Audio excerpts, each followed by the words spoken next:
Neemias capítulo de número 1. Diz assim a palavra do Senhor.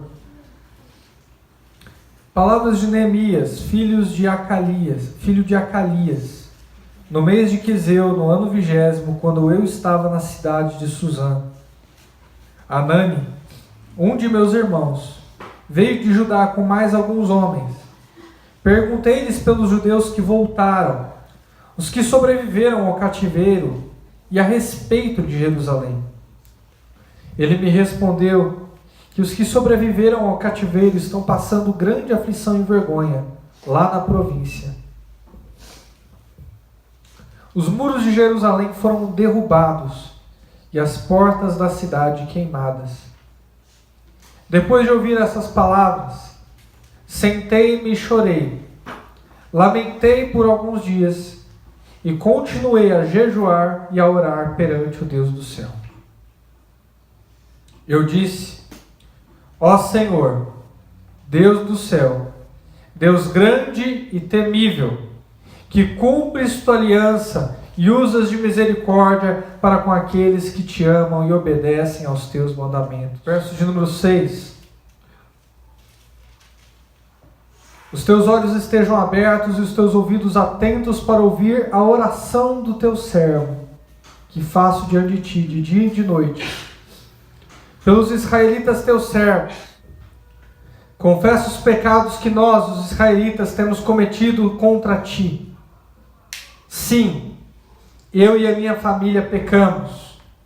Temos agido de forma perversa contra ti e não temos obedecido aos teus mandamentos, nem aos estatutos e às leis que ordenaste ao teu servo Moisés. Lembra-te agora do que disseste ao teu servo Moisés: se forem infiéis, eu vos espalharei entre os outros povos.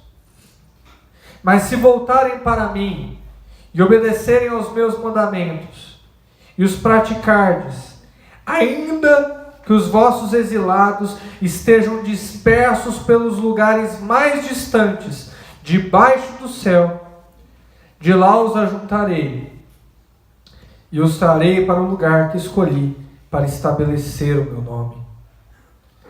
Eles são os teus servos e o teu povo, que resgataste com o teu grande poder e com o teu braço forte.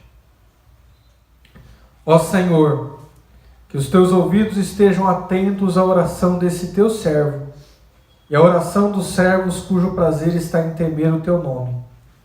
Faça com que o teu servo seja bem-sucedido hoje, concedendo-lhe a benevolência desse homem.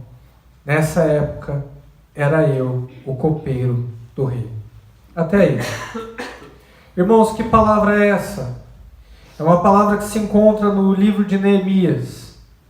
O autor do livro, que também escreveu, que também é o protagonista dessa história. Neemias, a sua história acontece em um período terrível para Israel. A época do cativeiro. O que é o cativeiro? Cativeiro é um sequestro coletivo. Um povo invade a outra nação e sequestra e leva embora milhares, centenas de nacionais e leva para sua terra para que ali os sirvam como escravos. Foi isso que aconteceu com Neemias. Neemias era um escravo querido, mas era um escravo. Ele era copeiro do rei, exercia uma função de destaque. O copeiro não só preparava a comida do rei, ele também provava a comida antes de dar ao rei, para saber se não estava envenenada. Então era um cargo público de muita confiança, e ele ganhava bem o suficiente para isso. Ele morava numa casa boa, ele não passava por privações, não era alguém pobre, ele estava muito bem morando ali na Babilônia, junto com o rei. Mas Israel foi sequestrado. Israel por inteiro foi levada em cativeiro. E era a sua nação. Neemias tinha de alguma forma um apego emocional e um amor muito grande pela nação de Israel. Queria ver o bem dela, queria vê-la próspera, queria vê-la feliz e satisfeita, como já foi um dia. Se esse cativeiro aconteceu, Neemias sabia que era por conta da mão do Senhor que pesava sobre Israel. Basicamente acontecia o seguinte no Antigo Testamento. Cada vez que Israel guardava a palavra do Senhor e a palavra do conserto, cada vez que Israel adorava somente a Deus e a ninguém mais, a nação prosperava e a nação ia bem. Mas cada vez que Israel se desviava do propósito, deixava de guardar os mandamentos do Senhor e adorava falsos deuses, adorava deuses estrangeiros, Deus fazia com que uma nação estrangeira invadisse Israel e levassem muitos sequestrados, muitos em cativeiro. Era isso que acontecia.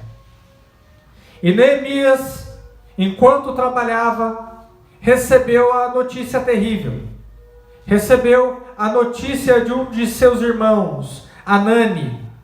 Recebeu a notícia em primeira mão daquele que havia visto a desolação, a pobreza e a miséria que o cativeiro trouxe para a nação de Israel. Verso de número 2 conta que Hanani, um dos irmãos, veio de Judá com mais alguns homens. E Neemias perguntou para ele sobre os judeus que voltaram, os que sobreviveram ao cativeiro, e a respeito de Jerusalém. Alguns judeus conseguiram voltar para Jerusalém. Alguns judeus conseguiram escapar do domínio babilônico, do domínio da terra estrangeira e voltar para Jerusalém.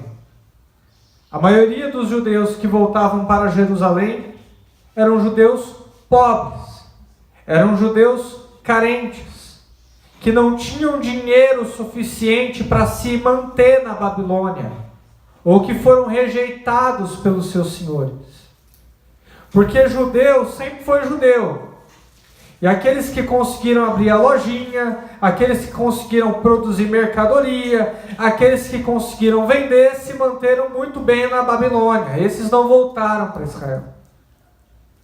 Mas os pobres, os miseráveis, os que não tinham ocupação, profissão, que não eram bom de lábia nem de negócio, esses voltaram para Jerusalém com uma mão na frente e outra atrás. E Neemias quis saber sobre eles. Hanani não tinha uma notícia boa para contar. Verso de número 3 mostra o que aconteceu com o pouco que restou de Israel. Os que sobreviveram no cativeiro estão passando grande aflição e vergonha lá na província. Em resumo, lá em Israel não tem comida, lá em Israel não tem meios de subsistência, lá em Israel não tem roupa, lá em Israel quase não tem abrigo, lá em Israel quase não tem nada. Isso é miséria e isso é vergonha. Porque não era uma nação acostumada com a pobreza, ou que desde que o mundo é mundo foi pobre. Era uma nação que já viveu seus tempos de glória. Era uma nação próspera. Era uma nação conhecida pela sua riqueza e pelas suas iguarias. Hoje, desolada, cativa, pobre, miserável, uma verdadeira vergonha. Era assim que estava Israel. Tudo isso promovida por Deus. Tudo isso com o aval de Deus. Promulgada por Deus. É como eu disse no início do culto. Pior do que uma prisão é uma prisão construída por Deus. Dessa ninguém escapa. Dessa ninguém escapa. E eles continuaram o seu relato. Os muros de Jerusalém muros conhecidos por serem grandes e imponentes, se defenderem do inimigo, eles foram derrubados. Incrivelmente, os povos inimigos conseguiram derrubar os imponentes muros e as portas da cidade, que eram gloriosas, que eram símbolos de beleza, de estética, de força. As portas de Jerusalém, que já embalaram os melhores salmos de Davi, as portas de Jerusalém, construídas à mão, e como elas não tinha igual porque era fabricação própria, essas portas foram todas queimadas. Não sobrou nada a não ser as histórias que se contava de pai para filho. Filho, eram assim as portas de Jerusalém. Filhos, eram assim as portas de Jerusalém. Era assim os nossos muros. Já não é mais. Já não é mais. E Neemias ouve toda essa notícia triste. Neemias ouve esse relato terrível. E ele tem uma atitude. A atitude dele não é se enfurecer. A atitude dele não é se deprimir. A atitude dele não é se enclausurar por se enclausurar, se trancafiar. Não é essa a atitude dele. O verso de número 4 nos mostra a atitude de um homem espiritual. Depois de ouvir essas palavras, eu me sentei e chorei. Neemias, ele sente a dor da nação de Israel. Neemias, em seu coração, ele está de comum acordo com a tristeza, com a miséria e com a pobreza e com a vergonha que Israel estava vivendo naquele momento. Apesar de ser juízo divino, e ele saber muito bem disso, apesar de ser o sinal da pesada mão do Senhor que caía sobre Israel, apesar de Deus ter exercido a sua soberania sobre aquele povo, e ele não tinha a menor dúvida disso, mas ele sente a miséria. Ele é um para-raio dos maus sentimentos que acometiam Israel. Tudo aquilo que vinha sobre Israel, vinha para ele também. E é assim que tem que começar a nossa jornada espiritual. Se nós queremos ver mudança no bairro do Grajaú, que é um dos bairros mais violentos de São Paulo, Zona Sul, se nós queremos ver uma mudança na nossa cidade, se nós queremos ver uma mudança na nossa nação, isso começa com sentir a tristeza da nossa cidade. É ver as notícias de jornal e não ser indiferente ao sangue que ali foi derramado, nem à violência que está ali contida. Quantos de nós aqui essa manhã já se acostumou com a violência? Já se acostumou com o sangue derramado? Já não se impressiona mais com as notícias de jornal? Nós devemos sentir isso. Nós devemos sentir a dor do nosso próximo, a dor dessa cidade que chora e clama por um Deus que eles nem conhecem. Nós devemos fazer isso se queremos ver mudança. Se somos de verdade homens e mulheres espirituais. É isso que devemos fazer. Mas é só chorar, é só se lamentar, é só carregar a Bíblia de um lado, o jornal de outro e sentir isso com grande força? Não. É orar, é interceder. Verso de número 4, ele continua: eu lamentei por alguns dias e continuei a jejuar e orar perante o Deus do céu. é trazer a tristeza da cidade para Deus, é trazer a dor da cidade para Deus. Não que Deus não esteja vendo, mas é diferente quando um dos seus filhos mostra para Deus a dor da cidade. Toca diferente diante de Deus quando um dos seus filhos coloca diante dele em oração as angústias de um povo que sofre. É isso que Neemias fez. E é isso que nós devemos fazer se queremos ver a mudança da nossa cidade, se queremos ver a mudança do nosso bairro. É orar de dia e de noite, incansavelmente, diante do Deus do céu. Como está a sua vida de oração? Como está a sua vida de oração? Talvez você não esteja vendo mudança, porque a sua vida de oração está mais pobre do que essa cidade. Porque a sua vida de oração está mais decadente do que essa cidade. Porque como remédio para a ansiedade você consulta tudo e qualquer coisa, menos o refúgio, oração. Enquanto a sua vida de oração estiver assim, você não vai ver a mudança que você quer ver. Nós não vamos conseguir trazer alento ou consolo para essa cidade que sofre. Você precisa melhorar a tua vida de oração. Você precisa gabaritar a sua vida de oração. Como você faz isso? Eu não vou repetir aqui essa manhã aquilo que a Bíblia já explica. A Bíblia diz, vocês sabem muito bem, orai sem cessar.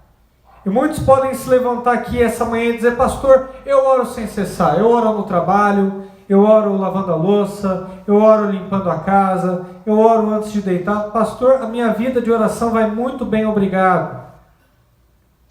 E você sabe que não é isso que eu quero dizer. Eu entendo muito bem e eu sei que você entende que nós oramos enquanto fazemos tudo, que nós devemos orar sem cessar, e o povo de Deus faz isso. O povo de Deus é um povo que tem sacramentado no seu coração, que é muito melhor orar a Deus do que ficar sozinho com os seus pensamentos, que é muito melhor decidir em Deus e habitar em Deus e falar com Ele o tempo todo, do que viver refém de si mesmo, falando com eu lírico, consigo mesmo, interminável, que não traz nada de bom. Eu sei e você sabe disso.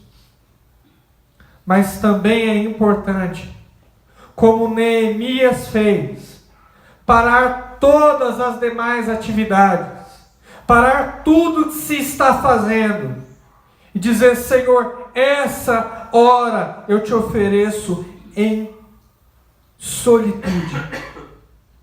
Essa hora eu te ofereço em oração. Esses 20 minutos, meia hora, eu estou tirando para orar e somente orar e não fazer mais nada. Ore junto com a Escritura. Ore lendo um verso da Bíblia, ore usando os salmos como apoio, ou ore falando um verso da Bíblia, ore a Deus do seu jeito, da sua forma, mas ore. Entregue o seu tributo diário a Deus, entregue a sua intercessão, entregue o seu louvor em oração. Entoe, cante, recite os santos atributos de Deus. Fala onde está doendo no teu corpo, no fundo da tua alma. Mas ore, não deixe de orar, não pare de orar. A vida fica tão mais fácil de encarar quando a gente ora. Todo mundo aqui sabe disso.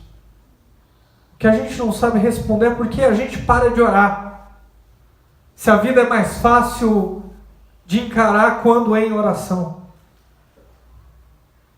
Eu não estou ensinando nenhuma fórmula nova aqui essa manhã. Nada que você não saiba. só uma verdade que você se esqueceu. A soberania de Deus nunca foi desculpa para que a gente não orasse. Pelo contrário, é a soberania de Deus que me motiva a orar, que me incentiva a orar. Porque depois de ter falado sobre todos os meus dilemas, sobre todas as minhas questões, depois de interceder pela minha cidade, de louvar a Deus em oração, eu posso fechar dizendo: Senhor, seja feita a tua vontade. Isso é orar tendo em vista a soberania de Deus. Sabendo que o diálogo é entre um homem e Deus. Que depois de você ter colocado todo o teu louvor, confessado os teus pecados, revelado as dores da cidade, a vontade de Deus é soberana e vai ser realizada e vai ser feita. Isso é orar tendo em vista a soberania. Neemias orava os santos atributos de Deus. O verso de número 5 nos revela parte da sua oração. Deus do céu, Deus grande e temível. Ele ora os atributos de Deus. Ele não começa dizendo: Senhor, devolve a nossa riqueza. Ele não começa dizendo: Senhor, nós queremos prosperidade para Israel. Ele não começa orando assim. Ele diz: Senhor, Tu és grande e Tu és temível. Diante do sequestro que aconteceu com o meu povo, pelo Teu aval, pela Tua confirmação, eu só posso dizer que, Senhor, que Tu és grande e Tu és temível. Com Deus não se brinca. Você está pecando? Confessa o teu pecado e deixa. Confessa o teu pecado e abandona. Confessa o teu pecado e não pratique mais. Mas cuidado, de Deus não se zomba e com Deus não se brinca. Não pede perdão tendo em vista continuar o teu pecado. Não pede perdão com uma motivação secreta de continuar fazendo isso que você está fazendo e pedir perdão depois. Isso daqui não é catolicismo. Isso é evangelho. É transformação de vida. É confessar diante de um Deus grande e temível e não querer praticar mais. Não querer nem citar o nome desse pecado que você vive refém. Que cumpres a tua aliança e usas de misericórdia para com aqueles que te amam, com aqueles que te amam e obedecem os teus mandamentos. Neemias está preparando a sua estrutura diante de Deus. Tu és grande, Tu és temível e Tu sabes que guardas a aliança com aqueles que guardam os teus mandamentos e com aqueles que te amam. Não é, Senhor? Se o Senhor permitiu a desolação, se o Senhor permitiu a miséria, se o Senhor permitiu a pobreza, é porque o teu povo não estava guardando os teus mandamentos e já não te amam mais. Que os teus olhos estejam abertos e os teus ouvidos atentos para ouvir a oração do teu servo, que faço diante de ti, de dia e de noite, pelos israelitas, teus servos. Oração significa dor, oração significa choro, oração significa angústia. Isso que quer dizer intercessão. Isso que quer dizer oração. Você quer ter resultados satisfatórios com uma oração de 5 minutos? Não vai. Não vai. Porque Deus quer usar você também como resposta da tua oração. E isso não é possível até você sentir as dores da cidade e as dores das pessoas. Isso não é possível até você se condoer em si mesmo, em amor, para com aqueles que estão ao seu redor. Como Neemias estava sentindo aqui, na altura dessa oração. Esteja com os teus ouvidos abertos, Senhor, porque eu estou orando diante de Ti de dia e de noite, com insistência. Neemias orou meses diante de Deus, meses intercedendo, meses diante do Deus do céu, grande e terrível. Ele ora meses diante dele. E dói, e sente, e chora. Foi assim com grandes homens de Deus na história. Uma das igrejas que hoje mexem com toda a dinâmica americana, a igreja de Times Square, foi fundada assim. Um homem que passava pelos becos e via as prostitutas, os drogados, que via os empresários pensando no seu dinheiro e pensando em si mesmo e frequentando os melhores restaurantes enquanto aquela nação sofria, a classe política corrupta. Esse homem, para diante de um hidrante, senta naquele hidrante e começa a chorar e começa a lamentar e sente a dor daquela cidade e ora diante de Deus por meses, a fim de edificar uma igreja ali que fizesse a diferença. Poucos blocos depois, uma igreja é fundada. Poucos blocos depois de onde está aquele hidrante, uma igreja é fundada. Uma igreja que antes era um teatro nobre, com paredes e o teto construído, banhado a ouro. Eles compram aquele salão caríssimo. E hoje é uma igreja de mais de 20 mil membros. E mais de 200 nacionalidades. Deus ainda tem poder para fazer o mesmo. Deus ainda tem poder para fazer o mesmo. Mas Ele vai usar aquilo que Ele sempre usou na história. A intercessão de homens que sofrem a dor da sua cidade. Sabe por quê? Você vai ver o porquê. Verso de número 6, vamos continuar. Eu confesso os pecados que nós, os israelitas, temos cometido contra ti. Sim, eu e a minha família pecamos. Temos agido de forma perversa contra ti, e não temos obedecido aos teus mandamentos, nem aos estatutos e às leis que ordenastes a teu servo Moisés. Neemias não descobre só o que machuca a cidade. Neemias descobre aquilo que machuca o coração de Deus. A desobediência. A desobediência. E por incrível que pareça, as consequências devassas da desobediência afetam e machucam a cidade. Pela desobediência, homens sofrem a sua corrupção. Pela desobediência, homens sofrem o peso da sua mentira. Pela desobediência, homens pagam pelos seus crimes. Pela desobediência, as pessoas se aventuram em relacionamentos que desde o início não foram projetados para dar certo. Pela desobediência, elas sofrem. E a desobediência também é um elemento que machuca o coração de Deus. Estão todos envolvidos ali. A desobediência machuca a cidade. E a desobediência machuca o coração de Deus.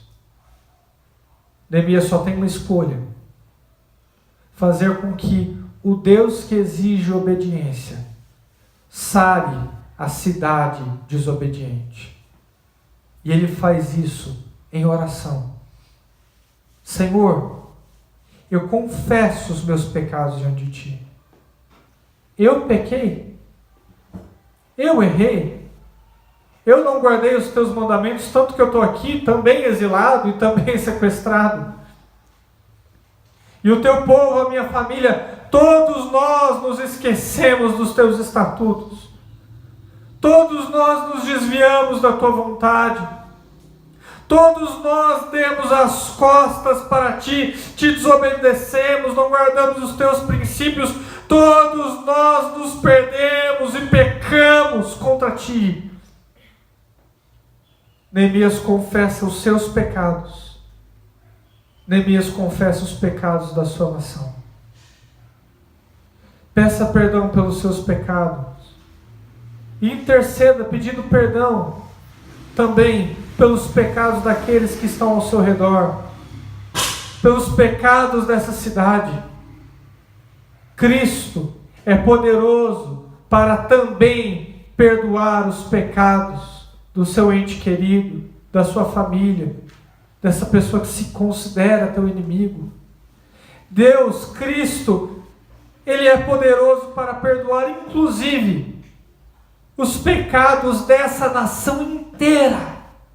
Os pecados dessa nação inteira. O sangue de Jesus Cristo é poderoso para isso. Então interceda, ore, busque, peça perdão, confesse os teus pecados, os pecados dessa cidade. Deus está esperando por isso. Essa oração é linda. E com o perdão da audácia diante da igreja, diante de Deus, eu acho que essa oração não deveria nem estar aqui. Essa oração deveria estar escrita no livro de Salmos. Tamanha beleza, estética, amizade, proximidade entre Neemias e Deus, entre um servo que conhecia o coração do Pai e o Pai que permitiu com que o servo conhecesse o que se passava em seu coração. É esse o relacionamento que Deus quer de nós. Um relacionamento que gere orações tais que nós não sabemos quando começam as nossas palavras e terminam as palavras de Deus, e quando começam as de Deus e terminam as nossas palavras, porque ambas parecem uma só vontade e uma só oração. Isso é orar tendo em vista a soberania de Deus. Isso é orar tendo em vista o seu decreto e aquilo que Ele quer fazer nesse mundo. Deus quer salvar, Deus quer libertar, Deus quer perdoar. E Ele está se movendo por essa cidade.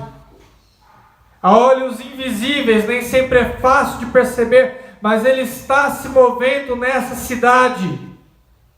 E Ele nos convida para participar dessa missão, para fazer parte do seu propósito e do seu decreto salvífico sobre o povo que mora aqui. Ele chama eu e você para isso. Nós podemos orar e pedir a Deus para que salve, e assim Deus vai fazer. O verso de número 8 revela: lembra-te que agora, do que disseste ao teu servo Moisés. Neemias recitando a Bíblia para Deus. Sabia que Deus gosta de ser lembrado da palavra dele? Lembra-te agora do que o Senhor disse ao teu servo Moisés. Se você for infiel, eu vos espalharei entre os outros povos. Se vocês não me adorarem, se não guardarem os meus mandamentos, eu vos espalharei entre os outros povos, eu reduzirei vocês a nada. Mas se vocês voltarem para mim e obedecerem aos meus mandamentos e os praticarem, ainda que os vossos exilados estejam dispersos nos lugares mais distantes debaixo do céu, de lá os ajuntarei e os trarei para o lugar que escolhi para estabelecer o meu nome. Deus estava dizendo para Moisés: cada vez que vocês quebrarem os meus mandamentos, eu vou espalhar vocês. Cada vez que vocês me recusarem, virarem as costas para mim, eu vou espalhar vocês como se não fossem nada. Mas cada vez que vocês se arrependerem, cada vez que vocês olharem para o meu juízo e voltarem à essência, e voltarem a me adorarem a somente a mim, e a guardar os meus mandamentos e os meus estatutos, cada vez que vocês mostrarem arrependimento, eu trarei vocês de volta para a terra que eu construí para ali fazer conhecido o meu nome. Esse é o nosso Deus. Um Deus que sempre olha para o arrependimento do seu povo. Isso é graça, igreja. Isso é graça. Saber que não importa se eu estou no cabo do céu, no lugar mais distante da terra, se ali ninguém me vê e ali ninguém me olha, se eu pequei e fui para longe de Deus, da pior maneira que eu podia ir, de um jeito tão terrível que eu olho para as minhas atitudes e para mim mesmo, eu digo, não tem jeito. Agora que eu estraguei a minha vida, é aqui que eu vou ficar. Longe de Deus. Não é essa a promessa que nós temos na Escritura. A promessa que nós temos na Escritura é: se voltarmos, se nos arrependermos, se adorarmos a Deus como o único Deus verdadeiro, se quebrarmos esses falsos deuses que estão incorporados em nós, Ele nos trará de volta. Ele nos trará de volta. E Ele é poderoso para fazê-lo. Ele é poderoso para nos trazer de volta. Não importa a situação que você se meteu. Não importa o relacionamento que você esteja. Deus pode facilmente quebrar essa corrente de pecado e fazer com que você volte para os braços dele. Neemias faz uma comparação.